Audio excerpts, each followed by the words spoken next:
Welcome everyone, Christine here with a discussion about the future of Total War, specifically the future of Total War Warhammer 3 Immortal Empires DLC. Now, this video is going to contain a huge amount of speculation, so do keep that in mind. This is what I think Creative Assembly could do, but it's also based on available evidence, which kind of characters they would go for, which kind of races they would go for. Also, is based on what I think they should do, but there are absolute certainties. I'll be mentioning that throughout the video, but there are certain things we know they will do. There are other things we don't know they will do. There's been all kinds of leaks on the subject, but absolutely some things they will do for certain. Certain people may not necessarily appreciate what CA is going to do and how they're going to do it, but I do absolutely expect certain things, regardless of how the community might feel on the subject. So, 2 to 4 DLCs are planned for Warhammer 3 at this time. It depends on how long they want to keep the support going. We know there's another Total War game coming out. It depends on how fast they can get these DLCs out, how many people they have working on it. But based on everything I've seen, I would expect anywhere between 2 to 4 DLCs. Plus an expansion to end things, like we had Fall of the Samurai, we had Rise of the Samurai. I think a Fall of the Samurai type campaign would be phenomenal, but that is speculation on my part, though there has been a leak on that subject as well. Or a leak for a particular DLC that I think would make sense for an expansion. And then yeah, free updates, that's by the way what they've said. So we know DLCs are coming, we know free updates are coming, we may get an expansion, that's speculation on my part. How many DLCs? 2 to 4, I think, is a reasonable time estimate because we know they're working on another Total War, and they may want to be finished with Warhammer 3 before that new Total War game comes out. That's my perspective on that. They might decide to maintain Warhammer 3 for a while after that new game comes out. Maybe, maybe not, right? I don't think they're going to maintain 2 games at the same time. And I also don't think they're going to maintain Warhammer 3 forever. I also don't think they should maintain Warhammer 3 forever. There comes a point with games where you should just move on. I've seen the disastrous effects of World of Warcraft, for instance, never dying, as an example. So, the first DLC, Code Purple, I would call it. I just made up these code names, just internal names, right? I didn't want to speculate on DLC names or anything like that. The races that this would include would be Slaanesh, Dark Elves, and High Elves. Now, I could be completely wrong on this. I don't think there's any leak suggesting anything for Dark Elves or High Elves, but we know Slaanesh is coming. And if you're going to do Slaanesh, I think it stands to reason to expect some High Elf, so some Elven content of any kind of description. But they could decide to do Slaanesh with completely unrelated lords. Again, it depends on how much content they want to do for the game. So this is just speculation on my part with the High Elven and Dark Elven stuff. I do expect a Slaanesh DLC. They've pretty much said that they're going to do a Slaanesh DLC. Who could they do as Legendary Lords? We don't know. There's various choices. I think some sensible choices would be the Mask for Slaanesh. Could be a fairly unique campaign. Could also be another Changeling 2.0. I think there would be a Danger Zone. The Mask would not necessarily be a traditional campaign, but you could also do a more traditional Slaanesh campaign with other characters. I just think the Mask would open up possibilities if CA is willing to explore them. For the Dark Elves, would be the Shadowblade. There's other characters they could go for, but I think Shadowblade would be most interesting. And we may or may not have seen him before in Warhammer 2. And then Aislinn for the High Elves. So those would be the paid Legendary Lords for these races, assuming CA is doing these races. Just some options over there. Keep in mind, that's speculation on my part with regards to it. Then, free content. T'Challa as a free Legendary Lord for Slaanesh, so you would have free Slaanesh Legendary Lords. A Phoenix King Malekith campaign mechanic, based on the End Times events, like where he's looking to unify the entire Elven race. I guess that's Eternity King, isn't it? Regardless, just a complete overhaul, like giving Malekith a unique campaign mechanic to make him more interesting. Maybe a climate overhaul as well. Then a Techless Lore Master campaign, so again, making Techless unique. Basically what they did for Karl Franz and Gelt Malekith would get some of the Earl Fran stuff, though maybe with a focus on unifying the elves as opposed to just burning Ulfon to the ground. Teclis would be inspired by Gelt, though. Also, you gotta consider the diplomacy aspect with Gelt. Like, seriously, Gelt has a Teclis campaign in Warhammer 3 at the moment. Major High Elf and Slaanesh race reworks, I think that's perfectly reasonable to expect. I think both of them need it. Slaanesh for certain. I think High Elves, especially with their early game, their research tree, their availability of heroes, the entire influence system as well. A race update for the Dark Elves. I think Dark Elves are in a pretty good state as a race. I know not everyone's going to agree with that sentiment, but if they don't need a rework for their race, they need a rework for their lords. So you could update the lords. You could also fix various things for Alariel, Alfarian, etc., giving Tyrion something potential. Like, I think Malekith and Teclis need it far more, but they could just go with Tyrion as well if they wanted to. So that would be what they would add for a Slaanesh, High Elf, Dark Elf DLC, what they could add. I think this is perfectly reasonable. I think it is within the realm of possibility based on things that CA have done themselves with Thrones Decay and Omens of Destruction. Like, so Malekith and Teclis would be similar to Carfrance and Gelt. Others could be, getting maybe a different starting position, like we saw with Warzag, some landmarks, all that. And we could also see something like with Skarsnik as well. You don't need to completely rework the Legendary Lords. Like, keep in mind what we got with Omens of Destruction. We got 2 major reworks for both Greasus and Scrag. We got updates to Skarsnik and Warzag. I don't think I'm being unrealistic here. This is based on what CA has done with the last 2 DLCs, and I think if they try and turn back on that, it's going to bite them in the ass. Like, right now, CA is in a position where they can earn a lot of goodwill before they release their next game. If they do things like this, they're also in a position to burn a lot of goodwill. Based on their end-of-year statement, I think they're aware of that. Now, the second DLC, there's no way that CA is going to sell this one easily. And the reason I say that, on one hand, based on what people have commented on my videos, so it's not a leak or anything like that, but various people have come up to me and said that CA has a contract to release a certain amount of content for Cathay in the game. Now, that could be completely wrong, could be complete bullshit, but we also have the Monkey King and the freaking intro screens. I think it stands to reason to expect that they are going to do a Monkey King DLC. So, and whatever they attach to it is, just my speculation, but here's what I think they should attach to it. Lizardmen. Yeah. So, have the Monkey King, Fire Dragon, campaign itself, Southeastern Cathay, freaking Lizardmen. Seriously. They would need it. And they do so need it. This would be an opportunity to really do a lot with the Lizardmen. So, the paid Legendary Lords would be the Monkey King. He'd be a special Cathayan campaign. Maybe some Beastmen as well. I don't know, I've read on the Monkey King, based on what I've seen, read, all that. He's a Cathayan, but he's special Cathayan. He does have some Tigermen, which are Beastmen, working for him. But, yeah, just a weird thing. We'll see. As a paid Legendary Lord, you'd have Lei Dao, the Fire Dragon. If you're going to have a Monkey King DLC, you should have Lei Dao. He shouldn't be the free one. I think you just have to have that rivalry. And then the final one would be Chakax for the Lizardman. Chakax, all that I need to say about him, he's one of the important Lizardman characters. He's also a very important Temple Guard.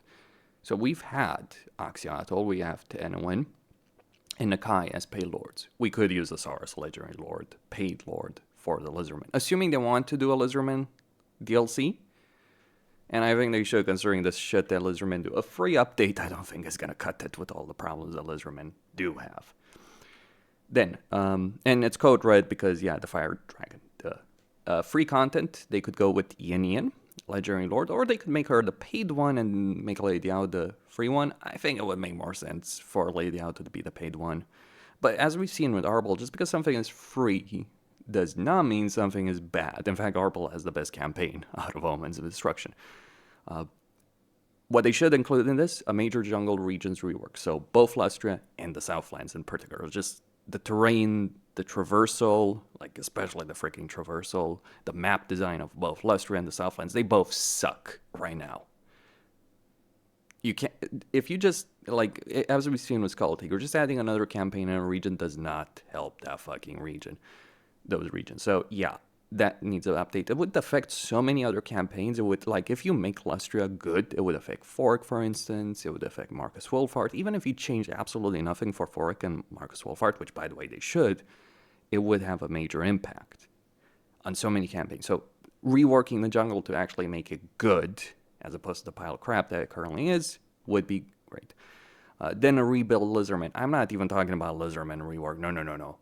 I think every fucking thing they have in terms of campaign mechanics, in terms of economy, in terms of research tree, in terms of the geometric way, just take all of that and throw it away. Like, literally, I'll delete it. Every single freaking thing. I'm not joking. It's that bad, the way they work right now. Or rather, so on date, I don't think the Lizardmen were ever working well. Like, I remember trying to play the Lizardmen over and over and over and over again in Warhammer 2.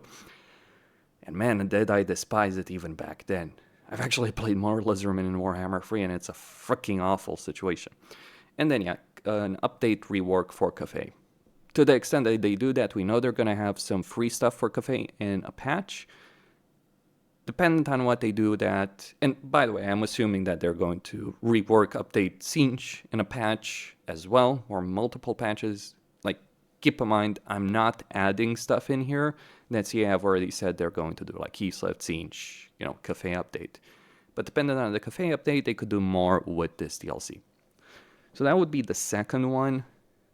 If they don't have a contract for Cathay, by the way, it would not necessarily be great if they left Cathay as it is, but it depends on how many DLCs they do.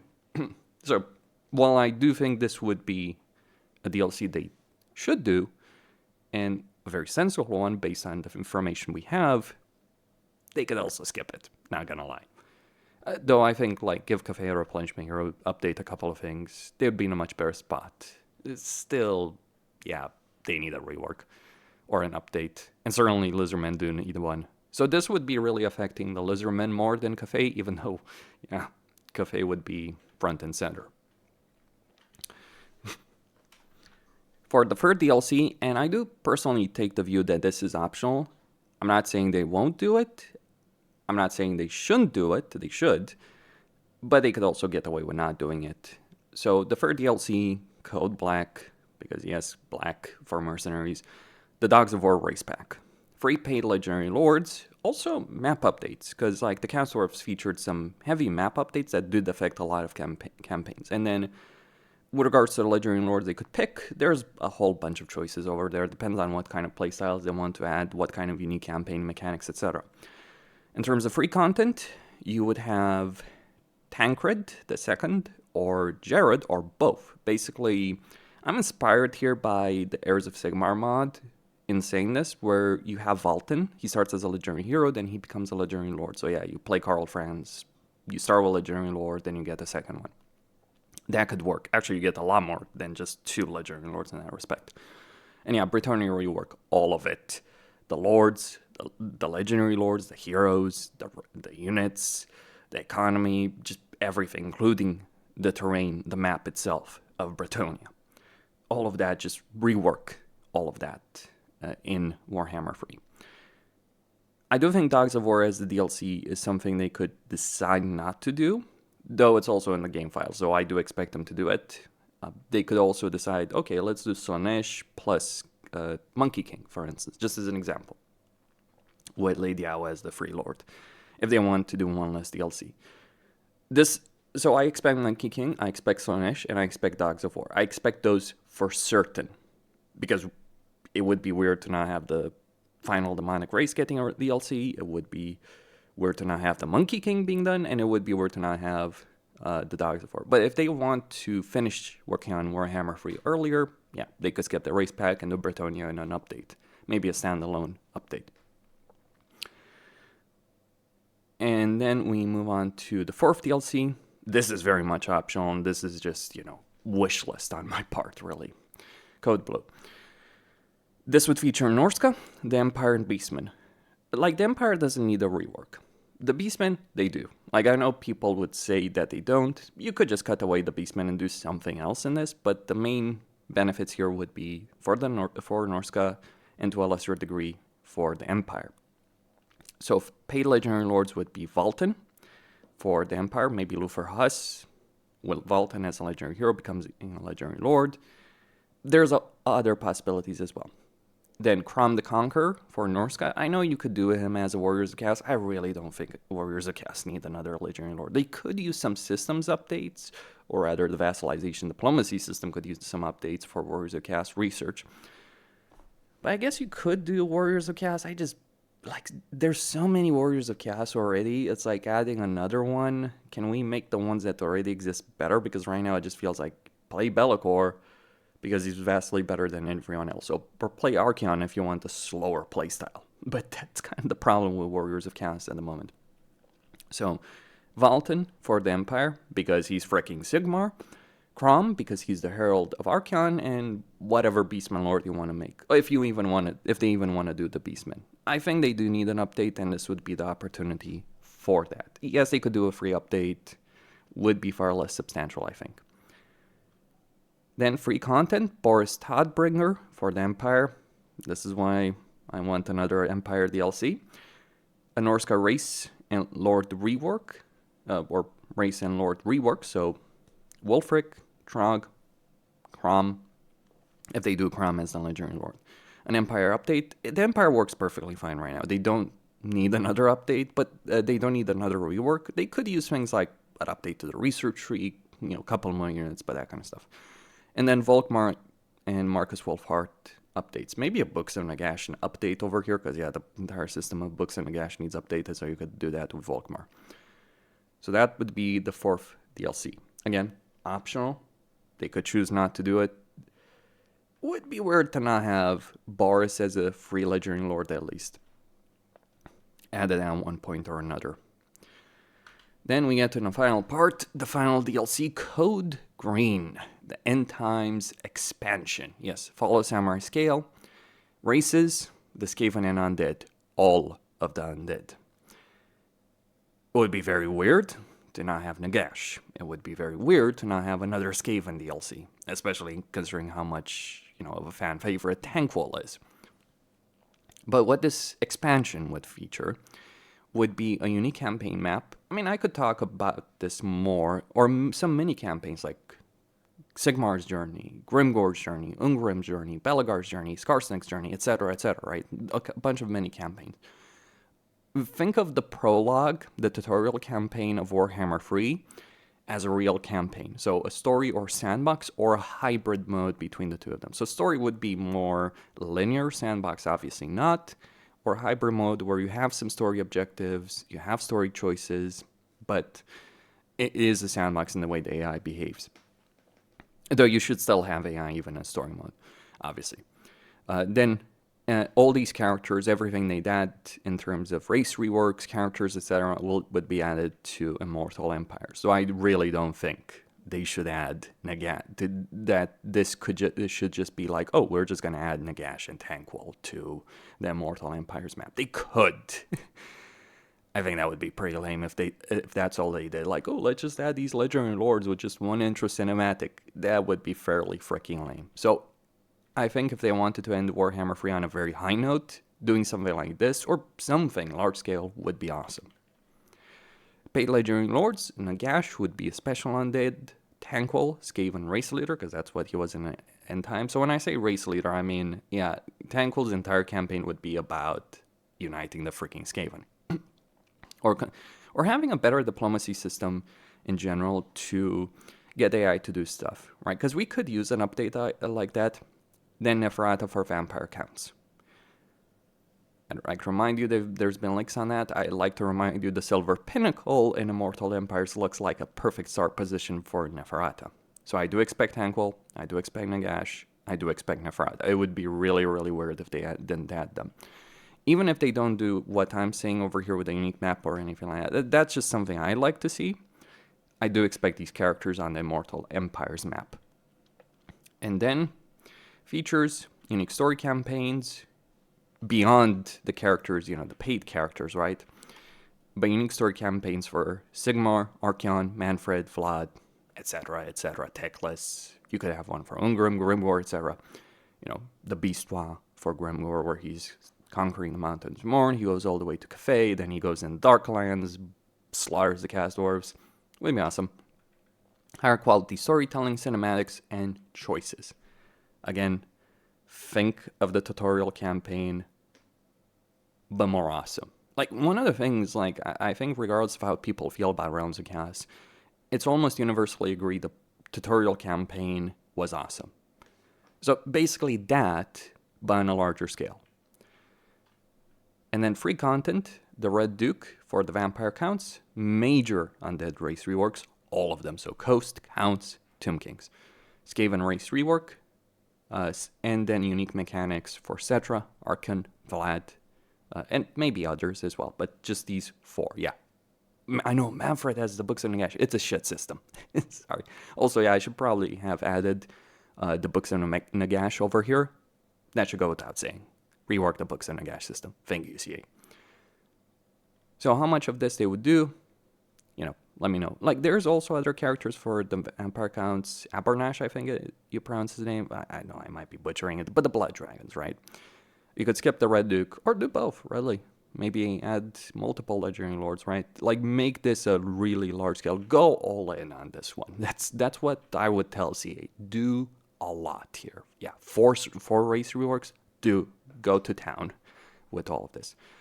And then finally, in terms of various updates that could either be standalone or part of the DLC, beyond various race improvements that could be standalone or part of the DLC, long campaign AI scaling. So the problem I've always had with Total War is that all the cheats the AI gets, they get them at the beginning of the campaign, and they don't scale. Things don't get harder as you play the campaign. It's the same shit. And this has created a situation for many fucking years right now, actually ever since the start of Total War, where the hardest part of a freaking campaign is the early game. Once you get that, it's done. Give the AI scalability. Income benefits, empires, all that kind of stuff. Confederation overhaul, both the player and the AI. So yeah, the Giga Empires should come back. It should be more dynamic as opposed to, always Tyrion confederating the High Elves or something like that, right? So make that more dynamic, but create those kind of Giga Empires. Vassal system update, more interaction with it. Not just like something, I got a vassal, he's just going to work on his own. No, allow us to have some higher level of control. If you want a game that could serve as a good guide for that, Nobunaga's Ambition. Sphere of Influence. I think that game does a lot of things really fucking well. A Siege rework, because yeah, Sieges suck. Like, it's gotten to the point that I literally play with mods that completely disable them, because I'd rather fight freaking field battles against massive stacks of forces than deal with any siege in the game at all. Like, a lot of the dynamic gameplay. One of the things I could talk about this in greater detail. I might talk about this in another video, but basically, the entire tower barricade system sucks. I think they should have unique model, dependent on culture or race, like a human tower, a dwarf tower, things like that, right? A greenie tower, a chaos tower. Like, they should do that, as opposed to like everyone gets the same shitty wooden tower. Auto-resolve rework, because the problem with auto-resolve, and something people need to understand about this, it's not just about you, the player. It's also about the AI. And when you have a dynamic in a campaign where certain units, like, there are certain units that do much better in auto-resolve than others. So auto-resolve should not be counting fucking armor at all, because armor does not matter in actual battle. I mean, it does, obviously, but when you're playing a battle with low armored units, you know that. You're going to play around that. Hell, even the AI knows that, right? They're not going to charge their fucking... Well, they will, they will charge their cavalry, but nowadays I actually see the AI being a bit smarter in a lot of things, protecting their lords and all that. Then you auto-resolve. Also, there's a lot of problems, like when you auto-resolve, you completely wipe out their army, whereas if you fight a manual battle, they might get away. Those kind of things need to change. I understand why they made the whole wipeout mechanic, because, yeah, our AI armies were running around all over the place. It was a band-aid. It needs to be improved. So, yeah, lots of speculation, lots of things that I would like to have on a wish list, especially this. But also things like I think saying that Dogs of War, Nagash, Monkey King, Slaanesh are happening is a given. I think it's fair to assume that CA may want to do a Norsca rework at one point, a paid one. Though they could also say, fuck it, just do some band-aid fixes for Norsca and say, yeah, that's what we're gonna do. I don't think that would be great. But the whole reason behind this video, someone asked me, what would I consider the minimum requirement to end Warhammer 3 on a decent note? All that I've shown would be what I would want, to some degree or another. Also what I expect. Like, do I care about another Cathay in DLC? I'll be blunt, no. Not at all. Do I expect another Cathay in DLC? Yeah. I think CA kind of put themselves in a corner. If there's anything that came out after like Legend did his league video is how much people don't want another Cathay in DLC, so they gotta be treading carefully. Or if they're doing a Cathay in DLC, it can't just be Cathay. Like that's a clear, idea. Like there's gotta be something very substantive that isn't just for Cathay. That's how you sell that, I think. Actually, I think one of the problems with Omens of Destruction is that you have Goldfag, you have Gorbad, you have Skulltaker. They're all like, fighty boys. There was no variety in terms of playstyle there. Yes, I understand. There was, the plan versus Skulltaker's championess and so all that. But they're all guys that love to fight to win, all that. I understand why they did it. I don't complain necessarily about it, but I think like that's probably one of the reasons it was less appealing. Questine signing out. Hope you all had a Merry Christmas and a Happy New Year to all of you. Stay tuned.